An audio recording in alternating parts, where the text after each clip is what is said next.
Ladies and gentlemen, welcome back to the Off the Bench podcast, episode number 17. Thank you all for tuning in. I hope you all are having a great day.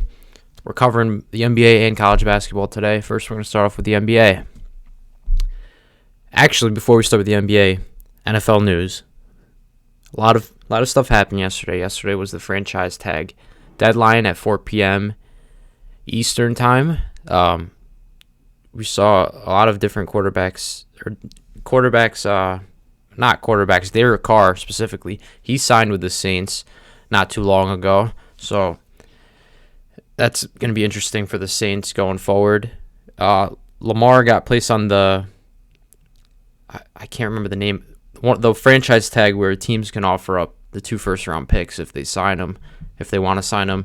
And a bunch of teams have reportedly come out and said that they are not interested, which I find crazy, which also means that something fishy is going on. If all these quarterback-needy teams are not going after Lamar Jackson in his prime, an MVP winner previously, young too, that means something's wrong. But we don't know, obviously, as the fans, what exactly is going on. Daniel Jones signed an extension. Saquon Barkley got franchise tagged. Tony Pollard got franchise tagged. Those were really the only big names that got franchise tagged yesterday. Aaron Rodgers, the Jets they flew out some of their upper level staff to California to talk with Aaron Rodgers. We'll see what happens in the coming weeks to see if they make any progression. Rodgers was granted permission from the Packers to speak with the Jets. So does that mean that the Packers they're done with him, through with him? Does that mean Jordan Love's starting next year? Does that mean Aaron Rodgers will be a Jet? We will see as time goes on. But very interesting thing to follow, and we will be keeping track of it. So now we're going on to the NBA. First things first, obviously. Ja Morant, what the hell is going on? What are you doing? He had those accusations last week where apparently he got into an argument with a 17-year-old kid and then flashed the gun at him, which not the right thing to do, obviously, especially with it being a 17-year-old kid. Then he goes on his Instagram Live on Saturday, and he's at a nightclub, and he flashes his gun again, so everyone that was watching could see, which, I don't know, I'm not a big law person, I really don't know. I think he was in Colorado, so I don't really know the laws regarding firearms there, but I'm assuming, well, with what everyone's speculating, if you're an NBA player showing a gun, it's not a good image for the NBA itself and what the league represents. So that's why he's getting all that backlash, especially, him being a big name in the NBA now too, a rising star. So he was initially suspended for 2 games by the Grizzlies, and now he's suspended. I don't know if he's suspended or if he's just not with the team indefinitely now. I don't think it's an official suspension. I think it was a mutual thing between the two. Now the NBA is investigating the situation. The Colorado police is investigating the situation. Nike, his shoe sponsor, came out and said that they appreciate Ja's accountability and they support his prioritization of his well-being. Because Ja did say that he's going to take some time to focus on himself, try to solve his problems that are happening now. So the first step is the accountability, which is good, realizing that what he did is wrong. Now we got to see how long he's going to be out for, because the Grizzlies are 3rd in the West right now. They're going to be in the playoffs. They're looking to contend for a championship, but without Ja Morant, it's going to be a lot harder for them to do that. So with this situation, we'll see what happens as time goes on. On to another thing. New York Knicks. Julius Randle, he's on the thumbnail. He had that crazy game winner. Beautiful shot. He got Mike Breen to give him the double bang. Bang! Bang! That never happens. It's usually only one bang. Last time I heard the double bang was when Curry hit that deep 3 against the Thunder years back. An iconic call.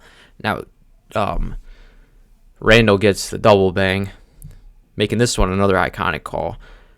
The Knicks are 12-3 in their last 5 games. They were on a 9-game win streak up until last night, losing to the Hornets without LaMelo Ball.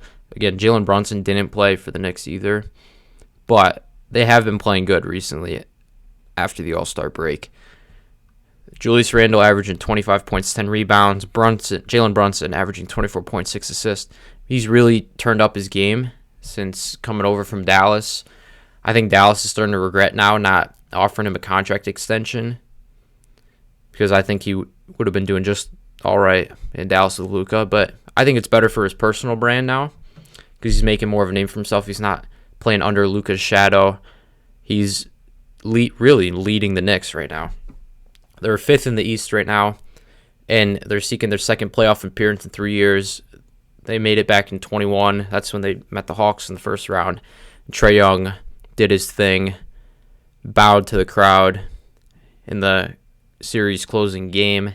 But prior to that 2021 playoff appearance, the Knicks hadn't made the playoffs since 2013, when Carmelo Anthony was a part of that team. So really, a lot of the Knicks fans are excited for what this team has to bring in the future. In terms of standings, the Nuggets, as of now, pretty much have the West secured. They're ahead by 7 games higher than the second seed, the Kings right now.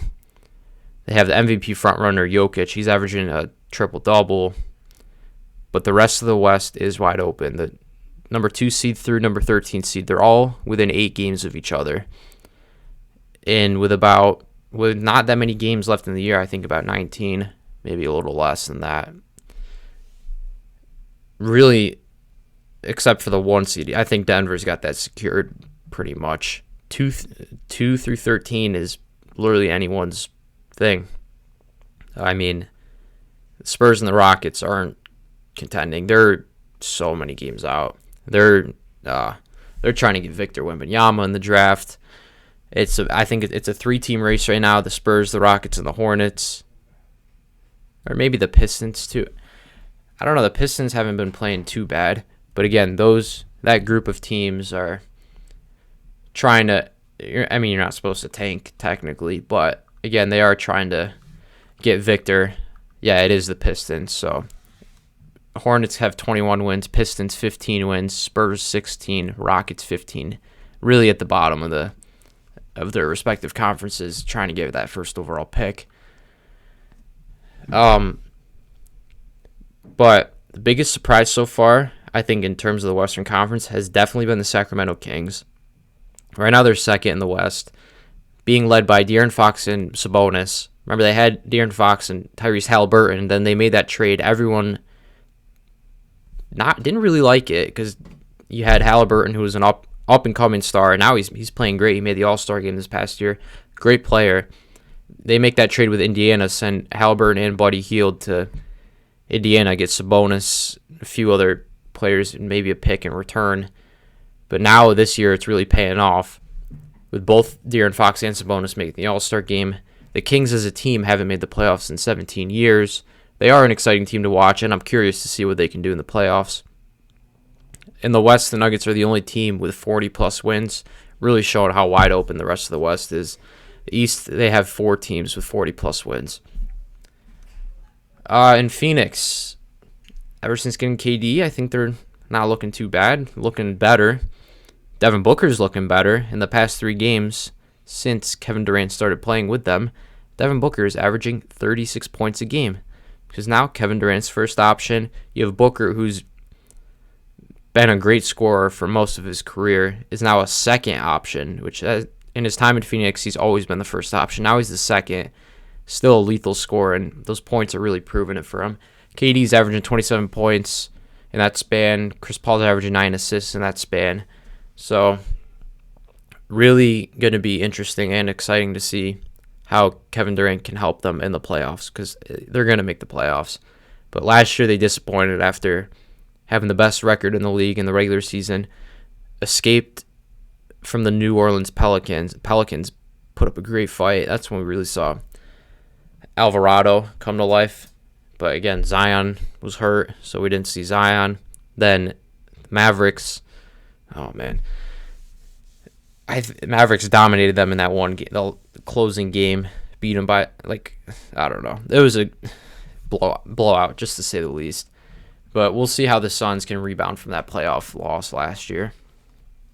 The Clippers, ever since they got Russell Westbrook, after he was bought out by the Jazz, They are 1-5. As a team, they're not playing great. Russ is averaging 15 points, 4 rebounds, 8 assists in his time with the Clippers, so he's not playing terrible, but they just can't win. 4 out of those 5 losses have been within 10 points, and 2 of those went into overtime. So, really, it's not... They just can't win. Something else has got to happen. I mean, we've seen this team with Kawhi and Paul George. When they initially joined, you're thinking, wow, these guys can really compete for a championship.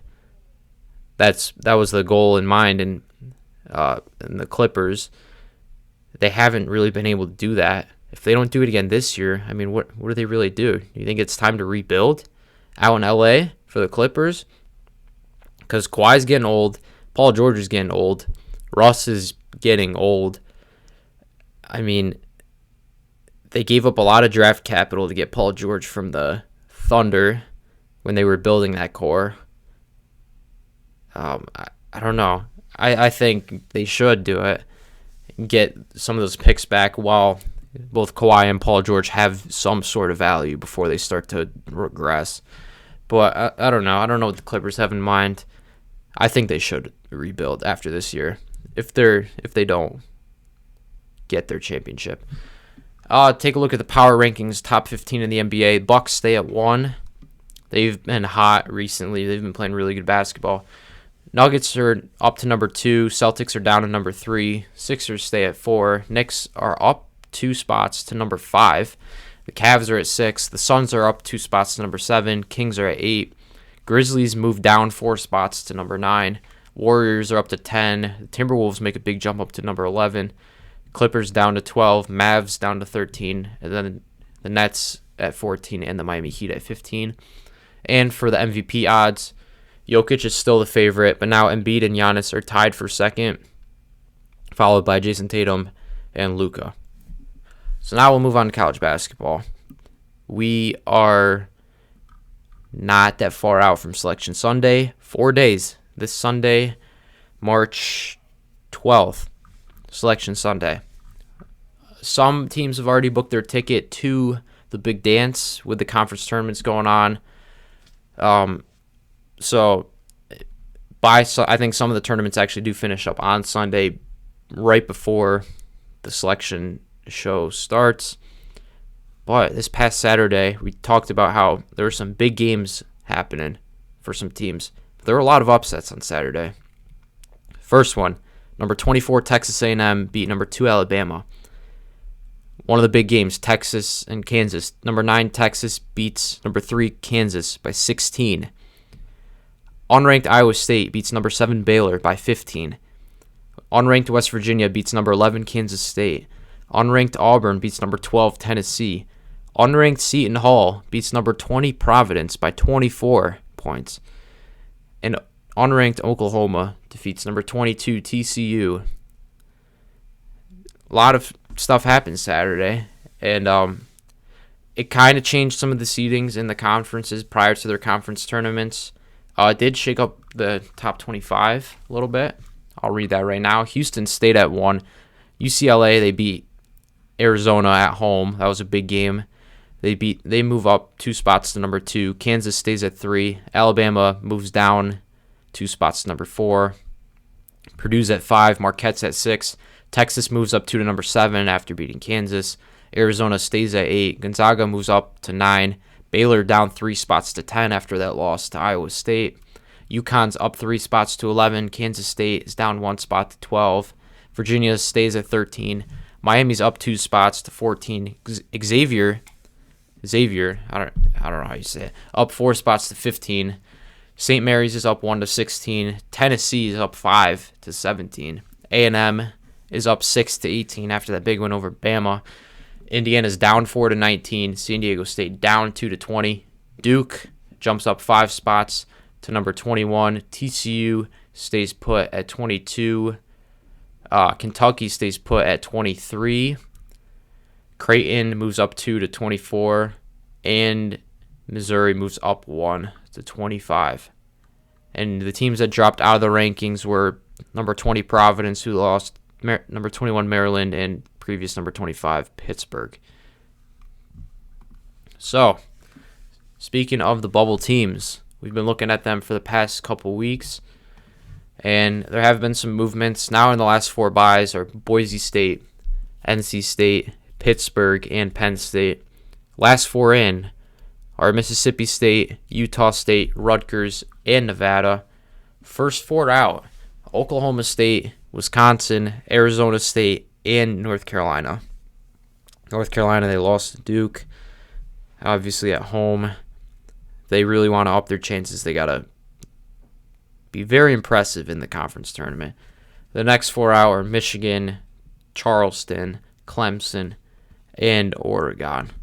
So, 4 days out, like I said, from Selection Sunday. This is going to be a crazy tournament. Just from this year alone, I mean, I know we didn't really cover it during football season, but I was keeping an eye on it. And number 1 seed changed a lot. A lot of different teams held the number 1 seed. So, with that being said, that should make for a pretty crazy tournament coming up soon. Yeah, I don't know the exact number of teams that held number 1, but there were more than a handful, I'll tell you that. I think for next episode, I've been thinking about this because the brackets are coming out Sunday. We're going to record the episode on Wednesday. I think I'm going to fill out my bracket. I'm going to pick the winner for each game next episode. So I'm not sure right now if we're going to talk about NBA next episode, just because with all the games, a lot of winners to pick. We might talk about NBA for a little bit, but next episode might be a little longer. Not exactly sure, though. But we will be picking all the winners for each game. And I've been thinking about maybe doing a group on the ESPN Tournament Challenge for brackets, but I'm not sure about that. Yeah, I don't know. It might be too late to try to organize all that many people. But again, filling out your brackets, one of the American traditions in sports. Always very exciting to do that. So I'll end the episode there. Watch the conference tournaments. A lot of good basketball going on. There have been a lot of upsets in, I'll say, more of the smaller conferences. Games going on right now when I'm recording. Some games happen. Syracuse is out. They lost to Wake Forest today by 3 points, 77-74. Today's Wednesday, March 8th. Tonight we do have some ACC, I believe. So tonight we have Boston College at North Carolina at 7 p.m. and Virginia Tech at NC State at 9:30 p.m. So going to be some good basketball to watch tonight. I'm not sure about the other conferences. Big 12 tonight. It's Texas Tech at West Virginia, Oklahoma State. Big 10, Ohio State's at Wisconsin, Minnesota's at Nebraska. SEC, I don't know if there's SEC on. There is SEC on tonight. Ole Miss at South Carolina and LSU at Georgia. Regarding any of the other bigger conferences, there's Pac-12 on tonight. California, Washington State at 5:30, Stanford, Utah at 9, Oregon State and Arizona State at 11:30. Arizona State, one of those bubble teams. Right now, they're one of the first 4 out. Hope they can get a win. All right, we'll end the episode with that. So a lot of good basketball tonight and the rest of the week up until Sunday. Then the games start Thursday, Friday, Saturday, Sunday, all right in a row. March Madness basketball, college basketball all day. Arguably the most wonderful time of the year. We'll end the episode here. Thank you all for watching. Hope you all have a great rest of your week. We'll see you on Wednesday to pick the winners for each game in the men's college basketball tournament. Have a good one.